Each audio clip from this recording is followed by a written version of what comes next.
ലോക്സഭയിൽ ഈ അദാനിയുടെ പ്രശ്നം ഉന്നയിച്ചുകൊണ്ടാണ് വലിയ രീതിയിൽ ഈ സഭ പ്രക്ഷോഭമാക്കുന്നത്, അല്ലെങ്കിൽ സമ്മേളിക്കാൻ തടയുന്നത്. അതിന് മറുപടി എന്ന നിലയിൽ സോറോസിൻ്റെ കാര്യം എടുത്തിട്ടു. അത് കൂടുതൽ ഡീപ്പായിട്ട് ചെല്ലുമ്പം സോണിയയും രാഹുലും എല്ലാം പ്രതിരോധത്തിലാവുമോ? അതായത് പ്രതിരോധത്തിലായി കഴിഞ്ഞല്ലോ. കാരണം അദാനിയുടെ വിഷയം ചർച്ച ചെയ്യണം എന്ന് പറഞ്ഞ് ഈ ബഹളം കൂട്ടി തുടങ്ങിയപ്പോൾ ഇന്ത്യ മുന്നണിയിൽ തന്നെ അതിനൊരു പിന്തുണ കിട്ടിയില്ല. കോൺഗ്രസ്സിന് പല കക്ഷികൾക്കും താല്പര്യം ഉണ്ടായിരുന്നില്ല. പിന്നെ സുധാംശു ചതുർവേദി, കിരൺ റിജിജു തുടങ്ങിയുള്ള നേതാക്കളൊക്കെ ഈ സോണിയാഗാന്ധി, രാഹുൽ ഗാന്ധി, ഈ നെഹ്റു കുടുംബം അവരെങ്ങനെയാണ് ജോർജ് സോറോസുമായിട്ട് ബന്ധപ്പെട്ടിരിക്കുന്നത് എന്നുള്ള കാര്യങ്ങൾ വിശദീകരിക്കാൻ തുടങ്ങി. അപ്പോൾ പ്രതിരോധമില്ല, ഉത്തരമില്ലാതെ വന്നു കഴിഞ്ഞപ്പോൾ വേറെ മറ്റേ രാജ്യസഭാ ചെയർമാനെ നീക്കണം എന്ന് പറഞ്ഞിട്ട് നോട്ടീസ് കൊടുക്കുക, ഇങ്ങനെ പാഴ്വേല, അർത്ഥമില്ലാത്ത കാര്യങ്ങളൊക്കെയാണ് ചെയ്തുകൊണ്ടിരിക്കുന്നത്. അപ്പോൾ നമുക്ക് ഈ സോണിയാഗാന്ധി, രാഹുൽ ഗാന്ധി ഇവർക്ക് ജോർജ് സോറോസുമായിട്ടുള്ള ബന്ധം എന്താണ് എന്നുള്ളത് നമുക്ക് പരിശോധിക്കാം. അപ്പോൾ ഇപ്പോൾ ആരോപണം വന്നിരിക്കുന്നത് Sonia forum of democratic leaders in Asia Pacific എന്നൊരു സംഘടന, FDLAP എന്നാണ് പേര്, forum of democratic leaders in Asia Pacific, അതിൻ്റെ സഹ അധ്യക്ഷ, പ്രസിഡൻറ്റ് ആണ് സോണിയാഗാന്ധി. ഈ സംഘടനയ്ക്ക് ജോർജ് സോറോസിൻ്റെ ഓപ്പൺ സൊസൈറ്റി ഫൗണ്ടേഷനുമായിട്ട് ബന്ധമുണ്ട്, കാശ് മേടിക്കുന്നുണ്ട്. 2, സോണിയാഗാന്ധി ചെയർമാനായിട്ടുള്ള മറ്റേ രാജീവ് ഗാന്ധി ഫൗണ്ടേഷൻ. രാജീവ് ഗാന്ധി ഫൗണ്ടേഷൻ്റെ കണക്കുകൾ നമ്മൾ നോക്കിയാൽ എവിടെ നിന്നൊക്കെ സംഭാവന കിട്ടിയിട്ടുണ്ട് എന്ന് അവർ പ്രസിദ്ധീകരിച്ചിരിക്കുന്ന കണക്കുകളിൽ നിന്ന് തന്നെ ജോർജ് സോറോസിൻ്റെ ഓപ്പൺ സൊസൈറ്റി ഫൗണ്ടേഷനിൽ നിന്ന് 1.2 കോടി രൂപ രാജീവ് ഗാന്ധി ഫൗണ്ടേഷന് കിട്ടിയിട്ടുണ്ട്. വളരെ വ്യക്തമാണ്. പിന്നെ സോണിയാഗാന്ധി ഫൗണ്ടർ ആയിട്ടുള്ള ഈ പ്രസിഡൻറ്റ്, അധ്യക്ഷ ആയിട്ടുള്ള ഈ FDLAP എന്ന് പറഞ്ഞ സംഘടന, ആ സംഘടന എന്താണ് പറയുന്നതെന്ന് വെച്ച് കഴിഞ്ഞാൽ കശ്മീർ സ്വതന്ത്രമാകണം എന്നുള്ളതാണ് ആ സംഘടന പറയുന്ന പ്രധാനപ്പെട്ട കാര്യം. ജമ്മു കാശ്മീർ എന്ന് പറയുന്നത് ഒരു സെപ്പറേറ്റ് എൻറ്റിറ്റി ആയിരിക്കണം, ഇന്ത്യയുടെ ഭാഗം ആകരുത്. അത് ജോർജ് സോറോസിൻ്റെയും ആഗ്രഹമാണ്. എന്നിട്ട് ജോർജ് സോറോസ് അവിടുത്തെ കശ്മീർ തീവ്രവാദികൾക്ക് പണം കൊടുക്കുന്ന ആളാണ്, കശ്മീരിലെ മുസ്ലിം തീവ്രവാദികൾക്ക്. ആ നയം പറയുന്ന സംഘടനയാണ് FDLAP. അതിൻ്റെ സഹപ്രസിഡൻ്റാണ് സോണിയാഗാന്ധി. ഇതൊക്കെയാണ് കഴിഞ്ഞ ദിവസങ്ങളിൽ പുറത്തു വന്നിരിക്കുന്നത്. ശശി തരൂര് പറഞ്ഞിട്ടുണ്ട് സോറോസ് തരൂരിൻ്റെ പഴയ സുഹൃത്താണ് എന്ന് അദ്ദേഹം നേരത്തെ തന്നെ പറഞ്ഞിട്ടുമുണ്ട്. ഇനി സോറോസ് ആരാണെന്ന് നോക്കാം. 92 വയസ്സായി ജോർജ് സോറോസിന്. ഹംഗേറിയൻ അമേരിക്കൻ എന്ന് പറയാം. ഹംഗറിയിൽ ജനിച്ച ജൂതനാണ്, അമേരിക്കയിലേക്ക് കുടിയേറിയതാണ്. ആദ്യം ഈ 2ാം ലോകയുദ്ധകാലത്ത് ജൂത വേട്ടയുണ്ടല്ലോ ഹിറ്റ്ലറുടെ, ആ കാലത്തുമൊക്കെ ഈ ലണ്ടനിൽ പഠിക്കാൻ പോയ ആളാണ് ജോർജ് സോറോസ്. 1947 ലണ്ടനിലെത്തിയിട്ട് മറ്റേ ലണ്ടൻ സ്കൂൾ ഓഫ് ഇക്കണോമിക്സ് ഉണ്ടല്ലോ, അവിടെ ഫിലോസഫി പഠിച്ചു. 1954 ഈ ഫിലോസഫിയിൽ ബിരുദാനന്തര ബിരുദം കിട്ടി. MSc ആണ് അന്ന് ഫിലോസഫി. ഇവിടെ പറയുന്ന പോലെ MA അല്ല, മാസ്റ്റർ ഓഫ് സയൻസ് ആണ്. 1973 മുതൽ അയാൾ അമേരിക്കയിൽ ഹെഡ്ജ് ഫണ്ട് നടത്തുകയാണ്. ഈ ഹെഡ്ജ് ഫണ്ട് എന്ന് പറഞ്ഞാൽ ഈ ഓഹരിയിൽ നിക്ഷേപിക്കുമല്ലോ വ്യക്തികൾ. ആ വ്യക്തികളിൽ നിന്ന് അവർ ഓഹരിയിൽ നിക്ഷേപിക്കുന്നത് അവർ തന്നെത്താനെ കൊണ്ടുപോയി ഓഹരികളിൽ നിക്ഷേപിക്കുന്നതിന് പകരം സ്ഥാപനങ്ങൾക്ക് പണം കൊടുക്കുക, ആ സ്ഥാപനങ്ങൾ ഇവർക്ക് വേണ്ടി നിക്ഷേപിക്കുക. ഇതാണ് ഈ ഹെഡ്ജ് ഫണ്ട്. അതിൻ്റെയൊക്കെ ഒരു തുടക്കക്കാരിലൊരാളാണ് ഇയാൾ. 1969 ആദ്യത്തെ ഹെഡ്ജ് ഫണ്ട് തുടങ്ങി, ഡബിൾ ഈഗിൾ എന്നാണ് അതിൻ്റെ പേര്. പിന്നെ സോറോസ് ഫണ്ട് മാനേജ്മെൻറ്റ് എന്ന് പറഞ്ഞിട്ട് 1970 രണ്ടാമത്തെ ഹെഡ്ജ് ഫണ്ടും തുടങ്ങി. ഇയാൾക്ക് ഇയാൾ 1979 മുതൽ 2011 വരെ $11 ബില്യൺ പല ഈ മനുഷ്യസ്നേഹ പ്രവൃത്തികൾക്ക് സംഭാവന ചെയ്തിട്ടുണ്ട് എന്നാണ് കണക്ക്. എന്ന് പറഞ്ഞാൽ പല സ്ഥലത്തും പലതും തുടങ്ങുക, അട്ടിമറിക്കുക തുടങ്ങിയ പ്രവർത്തനങ്ങൾക്കുമൊക്കെ ഇയാൾ ചെയ്യുന്നുണ്ട് എന്നുള്ളതാണ് പറയുന്നത്. ഇയാൾ 1000 ഇന്ത്യൻ കുട്ടികൾക്ക് സ്കോളർഷിപ്പ് കൊടുത്ത് വിദേശത്ത് പഠിപ്പിക്കുന്നതായിട്ട് പറയുന്നുണ്ട്. പക്ഷേ ഈ 1000 കുട്ടികളിൽ ഭൂരിപക്ഷവും കോൺഗ്രസ് നേതാക്കളുടെ കുട്ടികളാണ് എന്നാണ് BJPയും ഒക്കെ ആരോപിക്കുന്നത്. ഇയാൾ ഈ കൂടുതലും ചെയ്യുന്നത് ഈ ഷോർട്ട് സെല്ലിംഗ് എന്ന് പറഞ്ഞൊരു പരിപാടിയാണ്. ഇപ്പോൾ ഷോർട്ട് സെല്ലിംഗ് എന്ന് പറഞ്ഞ പരിപാടി എന്താണെന്ന് വെച്ചാൽ അതിന് വേണ്ടിയിട്ടാണ് ഈ ഹിൻഡൻബർഗ് റിപ്പോർട്ട് അദാനിയുടെ ഓഹരികൾ കുറയ്ക്കുക എന്നുള്ളത്.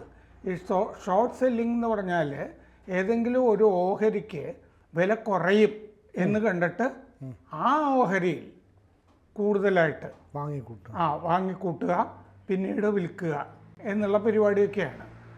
ഷോർട്ട് സെല്ലിംഗ് എന്ന് പറഞ്ഞാൽ സത്യത്തിൽ ഇപ്പോൾ അതിൽ വലിയ പണം മുടക്കില്ല.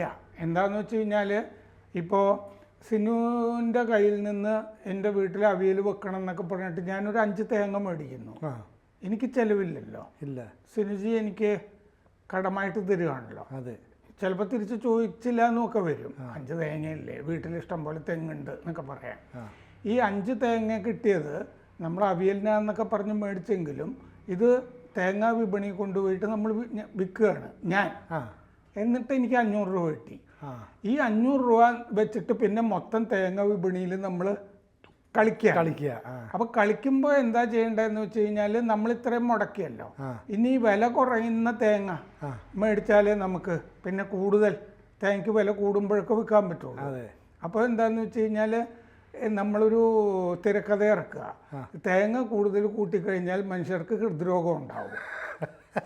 അപ്പോൾ തേങ്ങയ്ക്ക് വില കുറയും, മാർക്കറ്റിൽ കയറി കളിക്കാം. ഇങ്ങനെ ഈ പരിപാടിയാണ് ഈ ഷോർട്ട് സെല്ലിംഗ് എന്ന് പറഞ്ഞിട്ട്. അപ്പോൾ ഹിൻഡൻബർഗിനെ കൊണ്ട് മറ്റേ സോറോസ് അദാനിക്കെതിരെ റിപ്പോർട്ട് ഇറക്കിയ.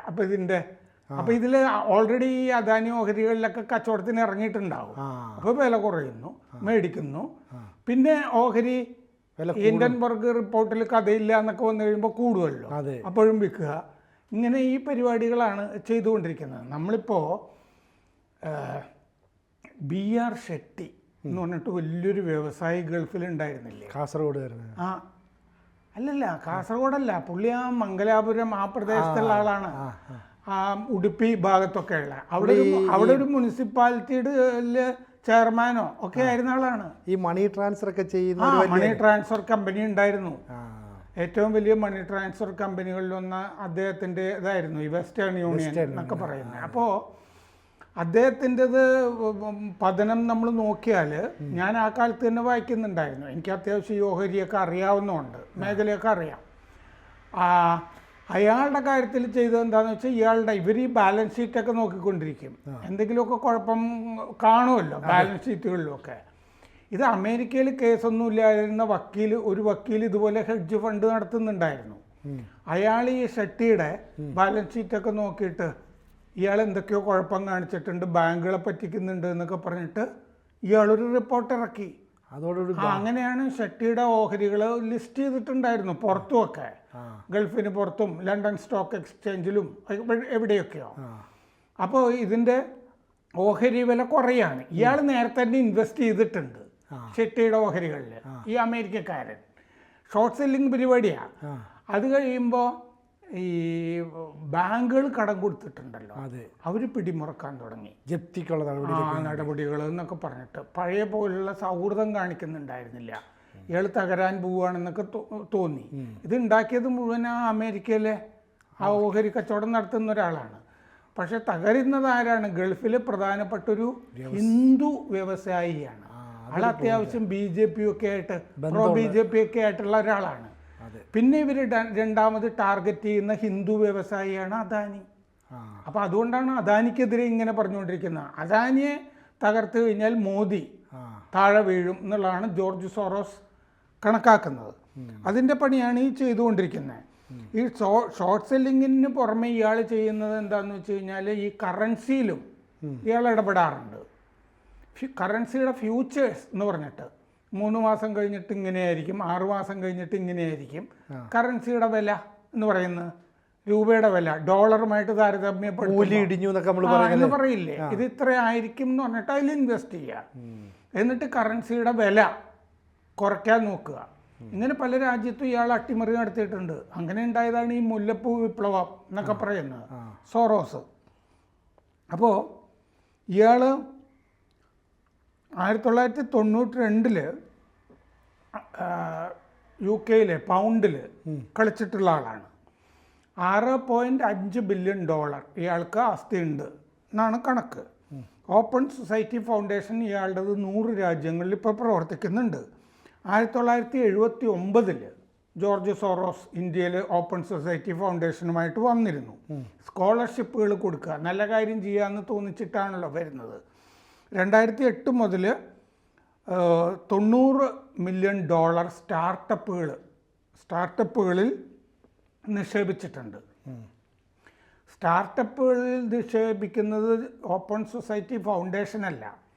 ജോർജ് സോറോസിന് ബംഗളൂരുവിൽ അസ്പാദ ഇൻവെസ്റ്റ്മെൻറ്റ്സ് എന്ന് പറഞ്ഞൊരു കമ്പനി വഴിയാണ് ഇത് ചെയ്തുകൊണ്ടിരിക്കുന്നത്. അസ്പാദ ഇൻവെസ്റ്റ്മെൻറ്റ്സ് ബംഗളൂരിൽ ചെയ്തുകൊണ്ടിരിക്കുന്നത്. അങ്ങനെ പിന്നെ ഈ ഹിൻഡൻബർഗിൽ കളിക്കുക, ഇങ്ങനത്തെ പരിപാടി. ഇയാൾ പണ്ട് റെയിൽവേ പോർട്ടറും ഹോട്ടലിൽ വെയിറ്ററും ഒക്കെ ആയിട്ട് ജോലി ചെയ്തിട്ടുണ്ട് കേട്ടോ, ലണ്ടനിൽ പോയി പഠിക്കുന്ന കാലത്ത് പാർട്ട് ടൈം.